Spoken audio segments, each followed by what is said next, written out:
आइए आज हम बात करते हैं शिज़ोफ्रेनिया स्पेक्ट्रम डिसऑर्डर की। तो शिज़ोफ्रेनिया स्पेक्ट्रम डिसऑर्डर, यहाँ पे हम बात करेंगे शिज़ोफ्रेनिया की और साथ साथ देखिए हम बात करेंगे शिज़ो अफेक्टिव डिसऑर्डर की और डिल्यूजनल डिसऑर्डर की और शिज़ोटाइपल पर्सनालिटी डिसऑर्डर की। तो सबसे पहले हम शुरू करते हैं शिज़ोफ्रेनिया से। तो देखिए हम पिछली वीडियो में बात करके मूड डिसऑर्डर की, ठीक है। ये देखिए मूड डिसऑर्डर की हम बात करके आए, तो मूड डिसऑर्डर से शिज़ोफ्रेनिया बिल्कुल अलग है, ठीक है। तो मूड डिसऑर्डर में हमको क्या होता है कि यहाँ पे देखिए जो ये हमारी नॉर्मल बेस लाइन होती है यूथीमिया की कंडीशन, इससे हमको बहुत ज़्यादा या तो डिप्रेशन देखने को मिलेगा या हमको बहुत ज़्यादा इससे एलिवेशन यानी मेनिया देखने को मिलेगा। लेकिन शिज़ोफ्रेनिया में क्या होता है ना कि ये बेस लाइन के आसपास ही रहता है, इस लाइन पे ही हमको जो होते हैं ये साइकोटिक सिम्टम देखने को मिलते हैं। जैसे यहाँ पे देखिए अभी हम एग्जांपल को और आगे समझाएंगे।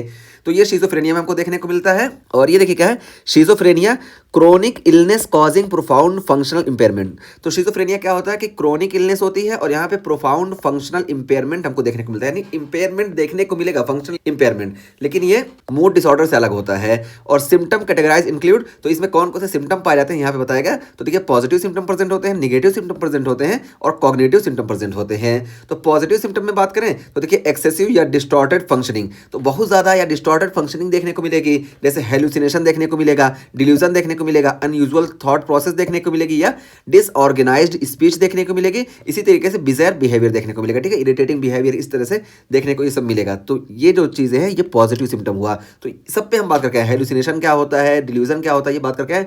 अनयूजुअल थॉट प्रोसेस, तो अनयूजुअल थॉट प्रोसेस जैसे बहुत सारी चीज़ें आती हैं कि किसी के बारे में सोचना कि वो हमको मारने के लिए सोच रहा है या जो भी है, तो अनयूजुअल थॉट देखने को मिलेगा। डिसऑर्गेनाइज्ड स्पीच, इस पर भी हम बात करके आए कि क्या बोल रहा है पता ही नहीं चलेगा क्या बोलना है। और बिज़ार बिहेवियर यानी इरिटेटिंग बिहेवियर देखने को मिलेगा। तो ये पॉजिटिव सिम्टम हुए।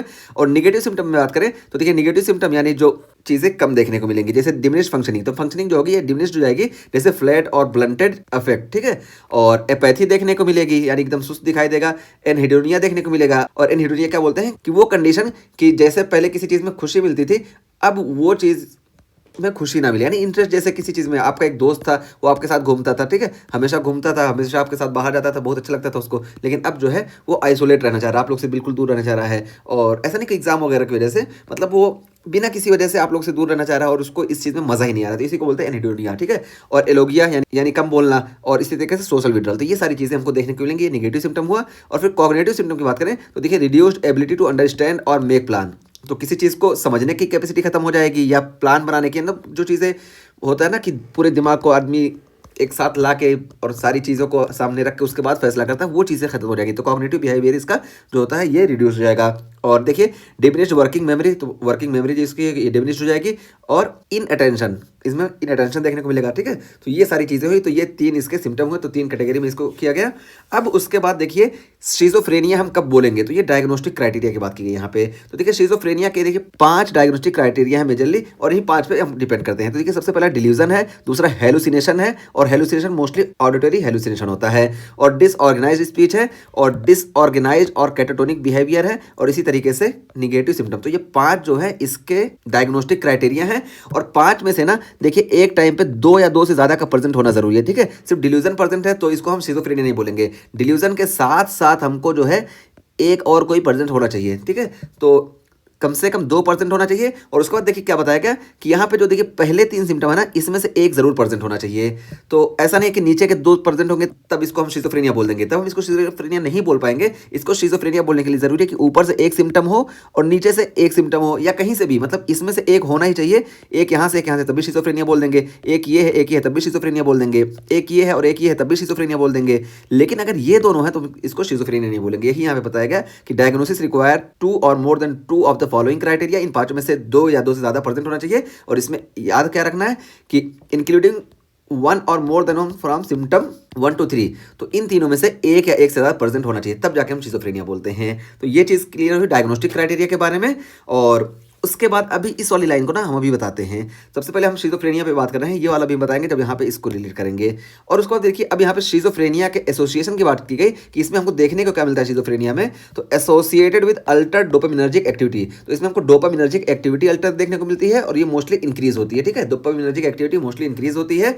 और increase serotonergic activity, serotonergic activity भी इंक्रीज हो जाती है। और यहाँ पे हमको डेंड्रेटिक ब्रांचिंग जो होती है ये डिक्रीज देखने को मिलती है। तो इसके एसोसिएशन की बात की गई कि हमको यहाँ पे मॉलिक्यूलर लेवल पे क्या देखने को मिलेगा।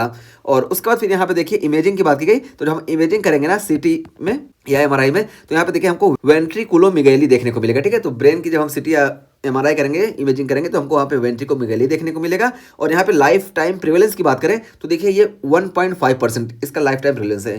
नॉर्मली हम कहीं भी देखते हैं बहुत सारी जगह पे 1% होता है, तो नॉर्मल पीपल में, कॉमन पीपल में इसका जो चांस होता है ये 1% का चांस होता है, 1 से 1.5%। तो यहाँ पे 1.5% लिखा, हम 1.5% याद रखेंगे। और देखिए हम यहाँ पे कुछ एक्स्ट्रा बता दिए कि जैसे थर्ड डिग्री रिलेटिव को अगर शिजोफ्रेनिया है तो यहाँ पे 2% का चांस रहता है, सेकंड डिग्री रिलेटिव को अगर है तो यहाँ पे 3% का चांस रहता है, और अगर फर्स्ट डिग्री रिलेटिव को है तो यहाँ पे 10% का चांस रहता है, ठीक है। और अगर ट्विंस की बात करें तो देखिए डाइजाइगोटिक ट्विंस में 10 से 12% का चांस रहता है, और अगर बोथ पेरेंट्स आर अफेक्टेड है ना यानी शिजोफ्रेनिया से तो यहाँ पे 40% का चांस रहता है, और मोनोजाइगोटिक ट्विंस है तो यहाँ पे 40 से 45% प्रिवेलेंस का चांस रहता है। तो यहाँ पे जब बात आई तो हम बता दिए। वैसे नॉर्मली हम 1 से 1.5% याद रखेंगे, कॉमन पर्सन में इतना रहता है।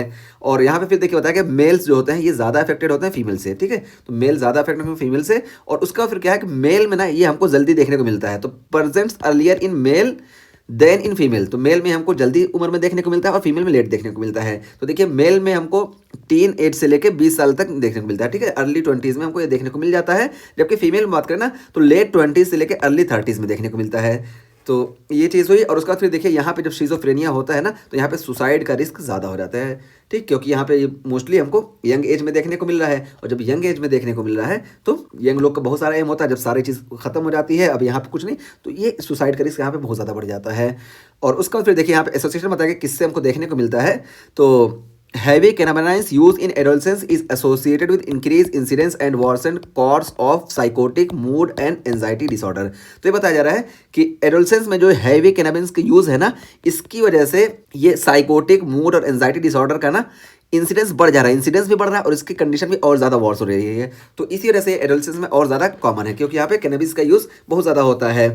और उसके बाद फिर हम यहाँ ट्रीटमेंट की बात की गई तो देखिए ट्रीटमेंट क्या होता है, एटिपिकल एंटीसाइकोटिक्स। तो यहाँ पे ट्रीटमेंट में हम एटिपिकल एंटीसाइकोटिक्स देते हैं, और इसमें हम फर्स्ट लाइन जो हमारी ड्रग होती है ये होती है रिस्पेरिडोन, ठीक है। तो रिस्पेरिडोन हमारी फर्स्ट लाइन एंटीसाइकोटिक होती है जो कि शिजोफ्रेनिया में यूज़ की जाती है। और अगर ये रिस्पेरिडोन काम नहीं कर रही है तो हम सेकंड लाइन की बात करें तो देखिए यहाँ पे हमारे पास पेलीपेरिडोन है। तो पेलीपेरिडोन ये सेकंड लाइन ड्रग हुई, और अगर ये फर्स्ट लाइन और सेकंड लाइन ड्रग भी नहीं काम कर रही है ना तो इसको हम बोलते हैं ट्रीटमेंट रेजिस्टेंट सिजोफ्रेनिया। तो ये टीआरएस यानी ट्रीटमेंट रेजिस्टेंट सिजोफ्रेनिया हो जाता है। और ट्रीटमेंट रेजिस्टेंस सिजोफ्रेनिया की ड्रग ऑफ चॉइस की हम बात करें तो क्लोजापाइन है, ठीक है। तो क्लोजापाइन ट्रीटमेंट रेजिस्टेंट सिजोफ्रेनिया की ड्रग ऑफ चॉइस है, यहाँ पे हम बता दिए, इंपॉर्टेंट चीज़ थी।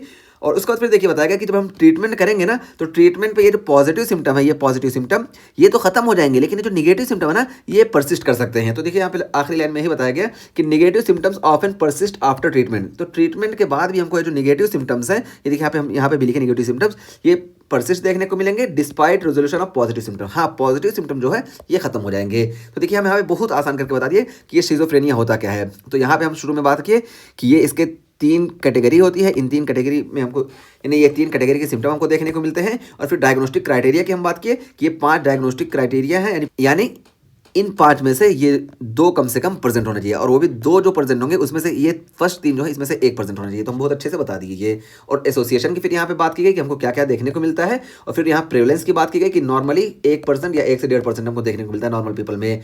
और उसके बाद फिर यहाँ पे देखिए ट्रीटमेंट की बात की गई कि एटिपिकल एंटीसाइकोटिक यहाँ पे यूज़ करते हैं, जैसे रिस्पेरिडोन है, और यहाँ पे फर्स्ट लाइन यही हमारी ड्रग होती है, और सेकंड लाइन में हम पेलीपेरिडोन यूज़ करते हैं। और अगर इन दोनों से फायदा नहीं हो रहा तो इसको हम ट्रीटमेंट रेजिस्टेंट सिजोफ्रेनिया बोलते हैं, और यहाँ पे हमारी ड्रग ऑफ चॉइस क्लोजापाइन होती है, ठीक। और ये बताया गया कि निगेटिव सिम्टम जो होते हैं ट्रीटमेंट के बाद भी ये परसिस्ट करते हैं, जबकि पॉजिटिव सिम्टम खत्म हो जाते हैं। ये चीज़ हो गई। अब ये ऑलमोस्ट हमारा शिजोफ्रेनिया का टॉपिक कंप्लीट हुआ। अब यहाँ पे ये जो नीचे ये लाइन बताई गई है ना, इसको भी मतलब हम छोड़े थे, इसलिए छोड़े थे कि यहाँ पे जो बताया गया कि हम शिजोफ्रेनिया बोलेंगे कब, ये तो डायग्नोस्टिक क्राइटेरिया है, लेकिन टाइमलाइन यहाँ पे बताया गया, ठीक है। टाइमलाइन है, और इस टाइमलाइन को देखिए हम जब देखते हैं तो यहाँ पे हमारे पास 2 ऑर्गेनाइजेशन होते हैं। एक देखिए आईसीडी है, ठीक है। ICD international classification of disease को बोलते हैं आईसीडी, और ये देखिए डीएसएम जो होता है ये डायग्नोस्टिकल स्टैटिकल मैनुअल, ठीक है। तो देखिए जो डीएसएम होता है ये जो होता है ये अमेरिकन साइकेट्रिक एसोसिएशन के अंडर में है, और ये देखिए इंटरनेशनल क्लासिफिकेशन ऑफ डिजीज जो है ये डब्ल्यूएचओ के अंडर में है, ठीक है। तो ये डीएसएम जो होता है ये खाली यूएस में फॉलो होता है, और ये आईसीडी का जो रूल होता है, जो आईसीडी का जो क्राइटेरिया है इंटरनेशनल क्लासिफिकेशन ऑफ डिजीज, ये डब्ल्यूएचओ का है, तो ये यूएस के अलावा हर जगह आईसीडी वाला ही फॉलो होता है। बस इसमें देखिए 2 में क्या फ़र्क है।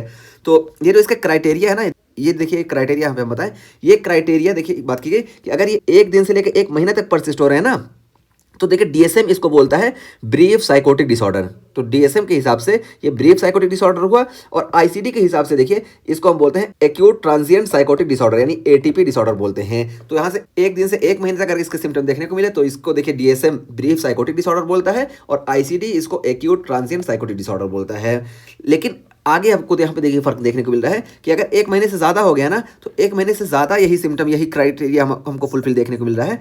तो ये डीएसएम जो होता है एक महीने से लेकर 6 महीने तक के लिए इसको बोलता है शिजोफ्रेनिफॉर्म इलनेस। ठीक है, तो एक महीने से 6 महीने का जो ड्यूरेशन होता है इसको शिजोफ्रेनिफॉर्म इलनेस बोलता है डीएसएम। जबकि ICD international classification of disease, ये एक महीने से ज़्यादा हुआ तो इसको डायरेक्ट शिजोफ्रेनिया बोल दिया। यहाँ पे 6 महीने का कोई क्राइटेरिया ही नहीं है, एक महीने से कम है तो एक्यूट ट्रांजिएंट साइकोटिक डिसऑर्डर बोलते हैं, और एक महीने से ज्यादा हुआ तो इसको डायरेक्ट शिजोफ्रेनिया बोल देते हैं। जबकि डीएसएम एक महीने से 6 महीने तक के लिए एक अलग टर्म लाता है और इसको बोलते हैं शिजोफ्रेनिफॉर्म इलनेस। और उसके बाद फिर डीएसएम में देखिए जब ये 6 महीने से ज्यादा होता है ना, तब इसको हम शिजोफ्रेनिया बोलते हैं। तो यही फर्क है यहाँ पे। और हमको मालूम है कि हमारी बुक जो है फर्स्ट एड है यूएसएमएल एग्जाम के लिए, तो यहाँ पे डीएसएम का ही क्राइटेरिया फॉलो हो रहा है, इस वजह से यहाँ पे सिर्फ डीएसएम के बारे में बताया गया। ठीक, तो ये चीज़ हुई। अब देखिए एक बार हम क्लियर कर दें, तो देखिए सिम्टम ऑनसेट 6 और more than 6 month period to diagnosis, यानी जब हम इसको डायग्नोस करेंगे यानी शिजोफ्रेनिया, हम कब इसको डिक्लेयर करेंगे कि हमको 6 महीने पहले से इसके सिम्टम देखने को मिले। और क्या है, रिक्वायर 1 और more then 1 month of active symptom over the past 6 month, और पास्ट 6 मंथ में हमको एक महीना या एक महीने से ज़्यादा हमको एक्टिव सिम्टम देखने को मिलेंगे, तब इसको हम शिजोफ्रेनिया बोलेंगे। तो देखिए ये थर्ड जो स्टेज है डीएसएम में ये हुई, तब हम इसको शिजोफ्रेनिया बोलेंगे। ठीक है, जबकि हम आईसीडी में बात करें तो ये जो 6 महीने का शर्त लगाया गया है ये यहाँ पे सिर्फ 1 महीने का रहेगा। ठीक है, तो ये फर्क हुआ। अब ये वाली लाइन क्लियर हो गई। अब इसके बाद देखिए यहाँ पे ब्रीफ साइकोटिक डिसऑर्डर, कुछ समझ में आया? तो यहाँ पे देखिए ये एक दिन से लेकर 1 महीने तक का जो टाइम था इसी को ब्रीफ साइकोटिक डिसऑर्डर डीएसएम ने कहा था। और यहाँ पे देखिए इसको बता दिया गया कि ब्रीफ साइकोटिक डिसऑर्डर क्या होता है कि 1 और more then 1 positive symptom lasting between 1 day and 1 month. ठीक है, तो एक दिन से लेकर 1 मंथ तक एक पॉजिटिव सिम्टम। ठीक है, तो एक पॉजिटिव सिम्टम यहाँ पे देखिए शुरू में 2 पॉजिटिव सिम्टम का था, ये बाद में होता है, लेकिन शुरू में देखिए इतना। ठीक है, यानी हमको पॉजिटिव सिम्टम देखने को मिला तो इसको हम बोलते हैं ब्रीफ साइकोटिक डिसऑर्डर। बस हमको याद रखना है कि एक दिन से 1 महीने तक का जो टाइम होगा इसको हम बोलते हैं ब्रीफ साइकोटिक डिसऑर्डर। और यूजुअली स्ट्रेस रिलेटेड, तो ये मोस्टली स्ट्रेस रिलेटेड होता है क्योंकि ये इनिशियल कंडीशन होती है। और यहाँ पे देखिए बस ये रहता है कि यहाँ पे 2 क्राइटेरिया फॉलो किया जाता है, लेकिन शुरू में एक क्राइटेरिया है, तब भी हम इसको ब्रीफ साइकोटिक डिसऑर्डर बोलेंगे। और शिजोफ्रेनिफॉर्म डिसऑर्डर, तो देखिए शिजोफ्रेनिफॉर्म डिसऑर्डर यहाँ पे देखिए वही 2 और more than 2 symptoms lasting 1 to 6 month. तो देखिए जो सेकंड कैटेगरी है डीएसएम में इसी को हम बोलते हैं शिजोफ्रेनिफॉर्म इलनेस। तो यहाँ पे देखिए ये बताया गया शिजोफ्रेनिफॉर्म डिजीज यानी डिसऑर्डर या शिजोफ्रेनिफॉर्म इलनेस भी इसी को बोलते हैं। तो यहाँ पे देखिए 2 या 2 से ज़्यादा सिम्टम होंगे और ये 1 से 6 महीने तक रहेंगे बस। तो यहाँ पे जो हम ये बताए थे यही चीज़ यहाँ पे बताई गई है। और यहाँ पे बस याद रखना कि ब्रीफ साइकोटिक डिसऑर्डर में अगर एक क्राइटेरिया भी प्रेजेंट है तब भी हम बोल देंगे। ठीक है, लेकिन ये जो एक सिम्टम है ये पॉजिटिव सिम्टम होना चाहिए इसमें से, तो इतना नहीं कन्फ्यूजन होना है, बस ये चीज़ हम बता दिए। अब हमारा ये टॉपिक क्लियर हो गया। अब आइए हम बात करते हैं शीजो अफेक्टिव डिसऑर्डर की।